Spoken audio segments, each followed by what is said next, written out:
ayinza okuba Yetaga kebera buwongo tuyinza omusalira omusango ng'Yetaga kebera buwongo obwongo bwakyankalanye okyo buwongo bayade mala mu kiwugwe andi kyengamba ayinza okubanga ni ate mu kusooka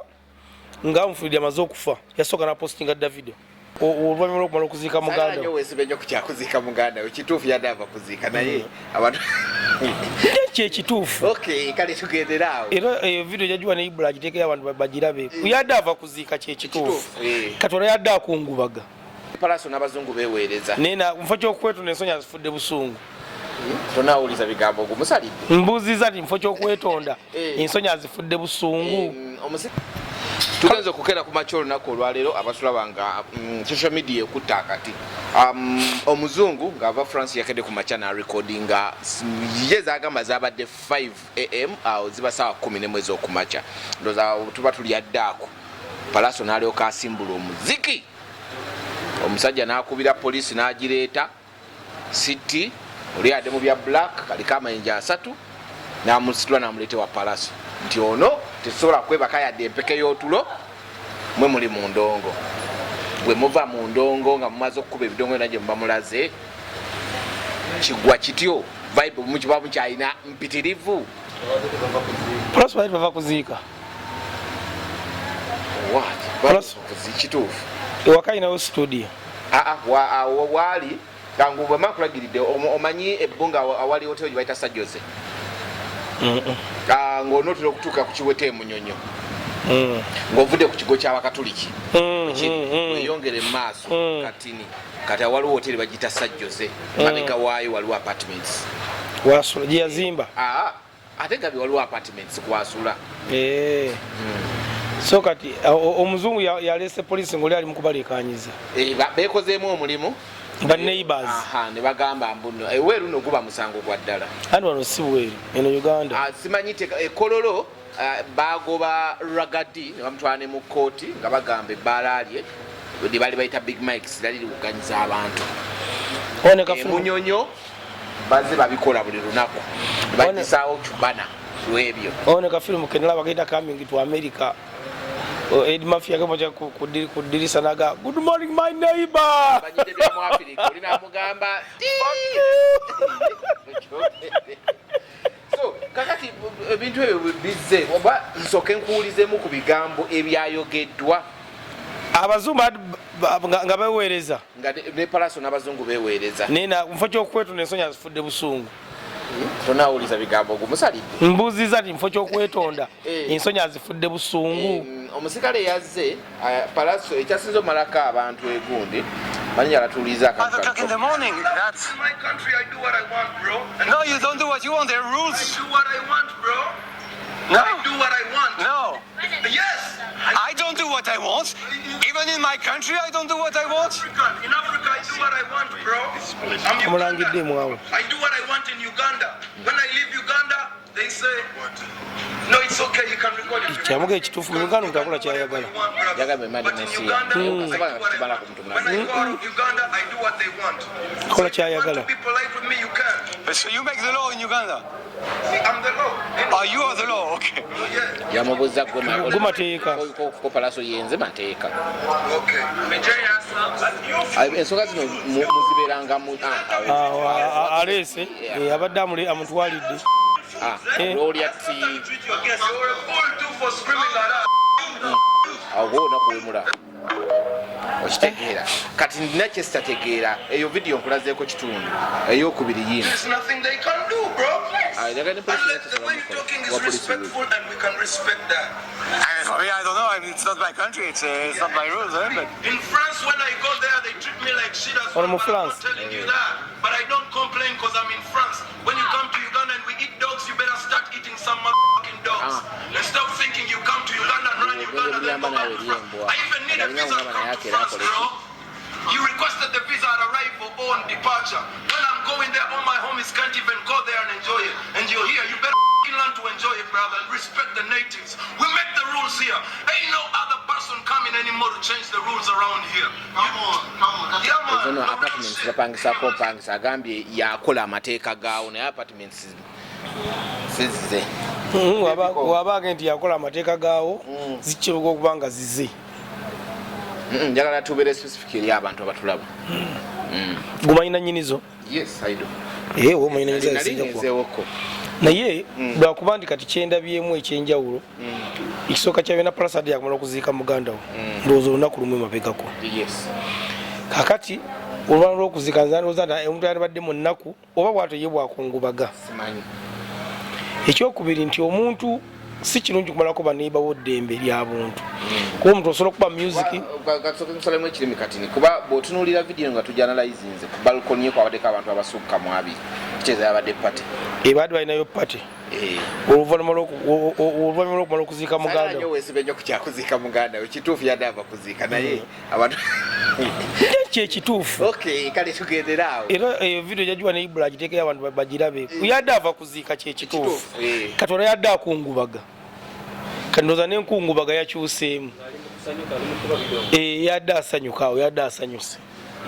ate mbadde ngamba ate oyina kuba mu nnaku gwe ye bwatyo bwakungubaga ng'okungubaga otya rest in peace nsonyiwa n'okugerezaako recently waluzinga yali maamawo taata recently bwewavaayo watukubira mu kundongo nze namanagana wiiki namba nga sijja ku speed actually n'omwezi gwawera nze nga sijja ku speed ng'okyali mu nyiike kubanga muzeeyi wange kyali nawulya bubi nnyo kubanga nali nsigazaawo ng'omuntu wange naye noono Pallaso nze abadde ndowooza nti ono muganda we kimukwatako nnyo ye mukulu waabwe kati ye alinga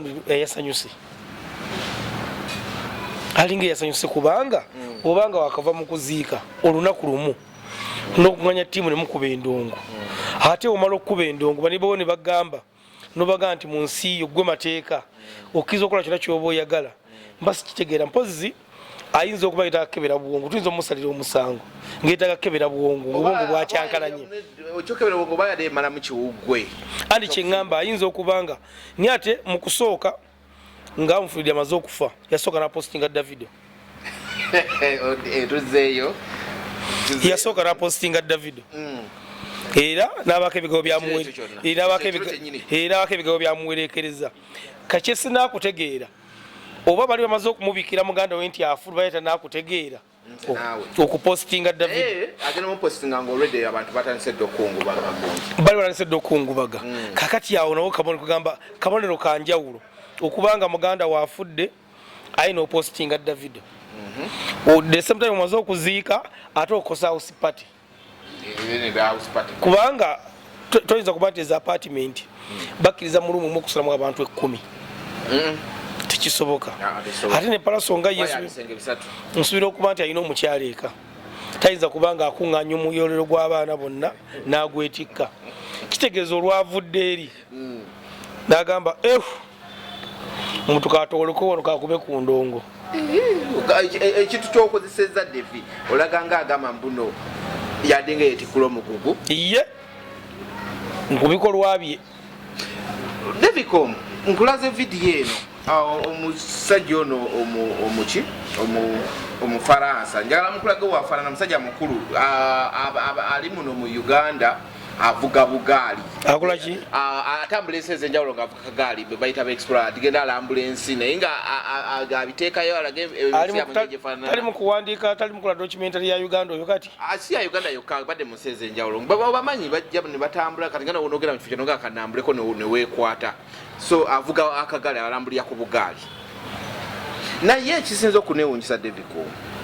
wabaddewo omusirikale ngayambadde black si yesiti ndowooza nga kuliko n'amayinja gesibazi naye nga mu kamera gadde galabika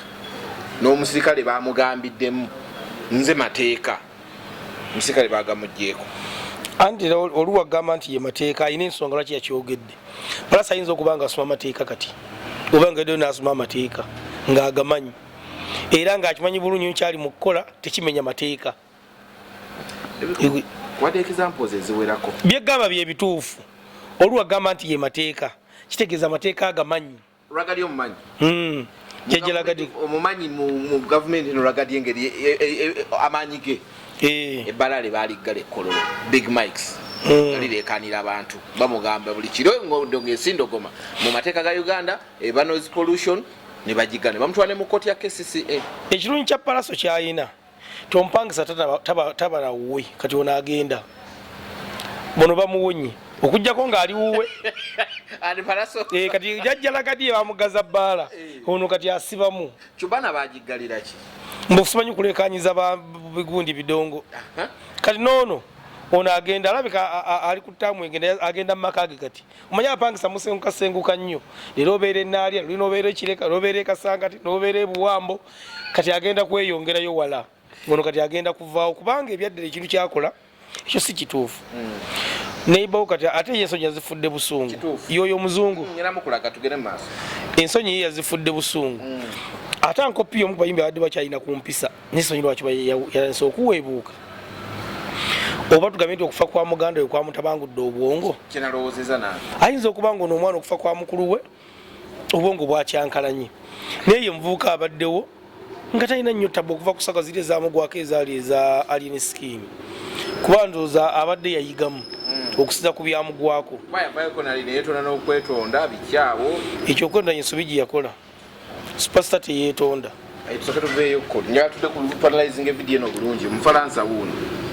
yono nno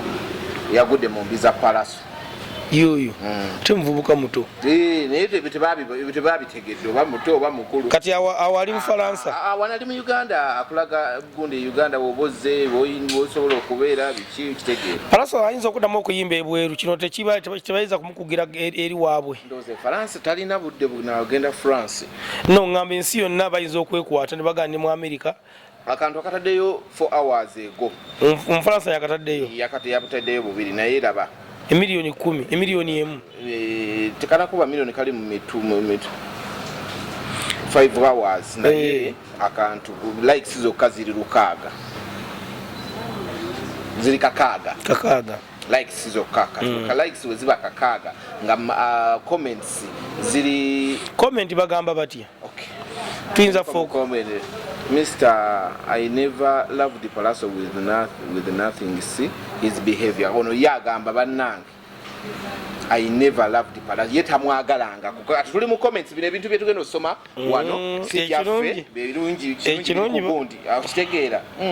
I love the accent Pallaso. Ono ya ayagadde oluzungu lwa Pallaso.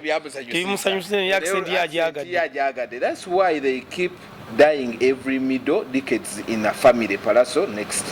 another ekyo nkikonde eminga ono bamuyita daddiyo avudde n'agamba yensonga lwaki bafa buli mwaka si kituufu si kirungi every middle decades okitegeera namugamba so loud music is illegal period okitegeera so people are condemning abantu balayika nti bakyagadde no one can blame Pallaso unless you have comments ozirabye ku comments 10 osangako bbiri eziwagira Pallaso ezisigadde comments ozirabye ku comments 10 osangako bbiri eziwagira Pallaso kino kiba kiteekawa Pallaso with the Pallaso gwe tubadde tumanyi nti bino ebintu kuba nze njogereko n'abantu abasinga even before bino tebinabaawo ne bagamba nabadde awo ne manager wa Shiba n'agamba ate mu bonna kati ate Pallaso gwe tusigazza bino ebintu bitandika okuvaayo biti Pallaso bimuteekawo ng'oggyeko ebintu bino omuntu aloga abayimbi ba Uganda ali ku mapeera waggulu abalengera yayitamu yasolooba anonayo omwomu oliwo batagenda kuyimbira mu movement abala bagenda kuzimba malwaliro abatagenda kuzimba malwaliro bagenda kuwasaba MP abatagenda kuwasaba MP bakuba balekanya ndongo music wa Uganda ye alinga eyalogwa era kiyinza okutuza ekirindi engeri Stan gye yali omuyimbi Stani yali muyimbi muggulu Stani yali muyimbi gendo kebe obuzo nyonyola mbadde sikimanyi era n'afuna amaanyi mangi nnyo agamba nsobola okubeera Katonda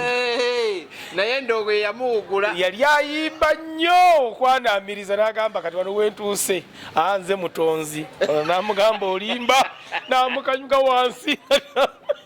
kubanga Pallaso ebyaddala embeera ze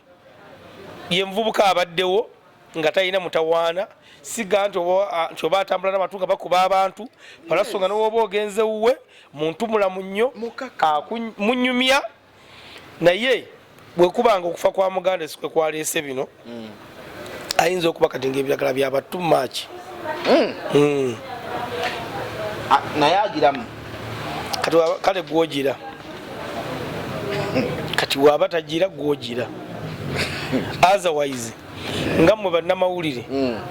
ate kati ffe bannamawulire ffe tukoze eki mumunoonye ng'obudde bukyoba oyo muyimbi wa ggwanga anti ate ffe tumunoonye tumugambe ki osobola okumukubira essimu mukubireko wano nga tuli kumpewo mukubireko nakwata ajja kukwata nange munyinja kumunoonya ankopi wekibanga ate mwe muli bamukwano wano nalakulaba Masaka nga mweraba nze boyi wange amanyi n'okunjo kyayolwa kuba kati adde aludde omanyi lwaki era noonyeza gwe wano Masaka ebintu we byagaana tonkaka wano ebintu we byagaana Masaka nakulaba bamukwatirako olweyo nze simuyinaako mutano yampayo ne sente agaba sente era ndowooza ayinza okuba nga emuyimbi akyasi lwaki ogamba banamawulire tumuwangwire tumukolere ki andi osobola okutuula naye ne munyumyamu wano nga twalio na kamera nga lonakusao kamera n'omugamba anko kiki ekigenda mu maaso n'owulya endowooza yo n'omugamba kati manyi gyatulikoodinge oba si ekyo n'omugamba anko mbadde nsaba tukutwale mu ddwaliro anti wagaana ku mpaka tumutwala lwa kibuli kuba nekibuli tukisobola si yasinga eggaali ekituufu si yasinga eggaali funa okwagala okumufiirwa nga tumwagalamu tumuteerawo embeera ne tumutwala lwa kibuli akeberemu omutwe abaana bona bagenda okujja nga twabayiseeyiseemu dda abali ewala bagenda akeberebwa omutwe kubanga ffe tumwetaaga Pallaso y'omu ku bayimbi tosobola kumenya bayimbi bataano nga Pallaso taliimu kituufu bwe kiri Pallaso muvubuka akyali muto kituufu kitegeeza tusobola okumusalira amagezi ng'obudde bukyali okubanga kufa kwa muganda we ne bamukansolinga era ebanga biragaalagala gye tuba twatumanyiiyo so okumutwaliruza neyebakayo kubanga si wali abu oyetaaga luzira dayirekiti naaba talina wabijja ffe tumuteekayo tumufunira akasenga tukikola ku bulungi bwe ku lw'obulungi bwe ne music wa Uganda naffe abamubojjabojjako simubajjako nnyo kiri awo omanyi noba sikirawo naye nga obunyumirwa music ya music wenze mwagala ate nga jjukira music we asala kyokusala ekyo simanyi alina ennyimba ze zemanyi ezasala naye lubalumu aweebwa ekitiibwa naye nga ekyokusala kashiba kanoza kage kakyasinza okulosinga oba kalo nantongo ndowooza tugendaawo nja kukuleetera gundi wano ate nga babitusi tebaliimu tusigale ku kino kalo nantongo alina kyo mu Desemba ng'ennaku z'omwezi 6 ku Africana hotel Africana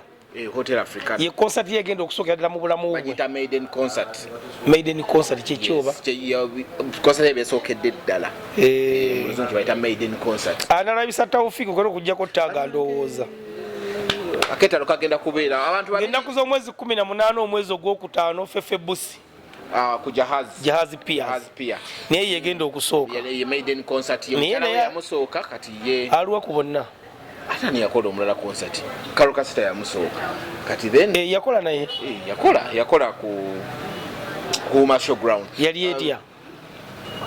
tetuli mugondi bu nitty-gritties nedda sebo sijja kgenda kandi nkyetegeeza sigamba tanapu y'abantu yali okunyuma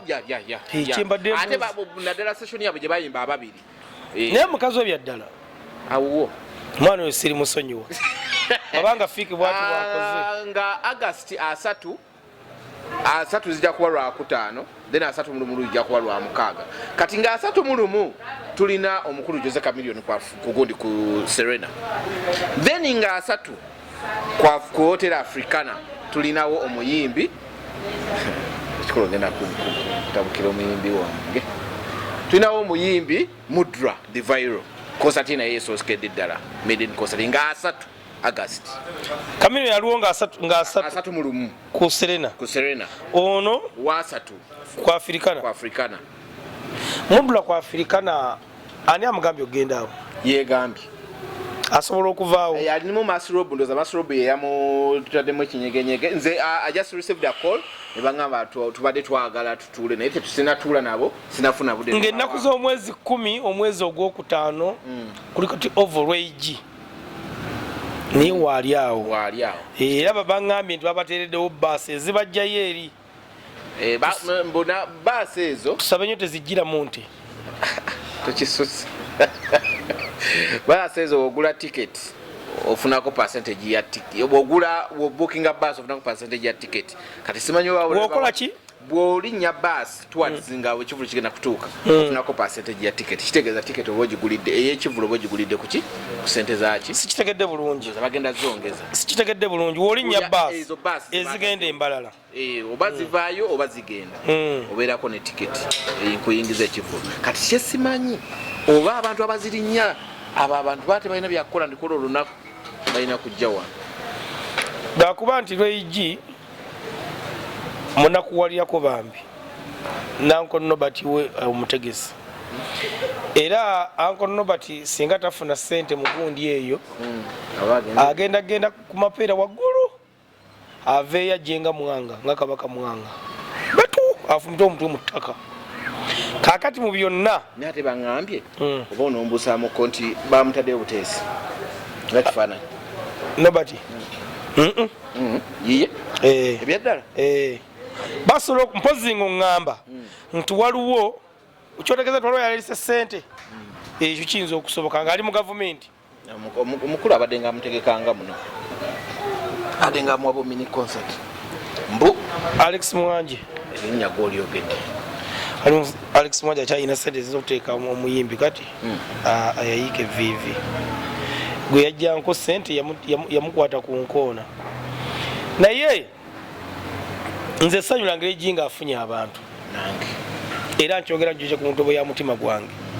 naye lwakuba lw'ejji addamu ebibuuzo arrogant tamanyi kuddamu bibuuzo wali omwegendereza mulaba nalabye nga ayambadde obusuuti buno obulinga obupande musonyi bamugambye essaawa 11 simanyi oli yatamugambye naye eno ekasanzize lw'ejji wano ekampala wazze wano mu Buganda okukakasaawo wano oyimire mbakazibu ekapo ba ajaluna mubiru ba B2C budget sofi natongo abano bamulekera ekivulu ali mukwekwasa bomukulu omusime semakula kati ngola ngumanyedde ka dijimu ye tali dijimu ye oba muyimbi owaddala kubanga bannafa okibalina kiri ekintu kimu munnange basinga obuwanvu n'embye emizanyo tebaliiyo bawanvu bazebo naye toyinza gamba nti mu Uganda Crane tulinayo bitatuule toyinza gamba nti mu bensero tulinayo tuyaguma nawe naye ng'ate haiti zaabwe ebyemizanyo bisoberera ddala wabula basobola kintu ekikwata muggo guweekera wano mabega kakati katukole tuti tunatandikirawo olulala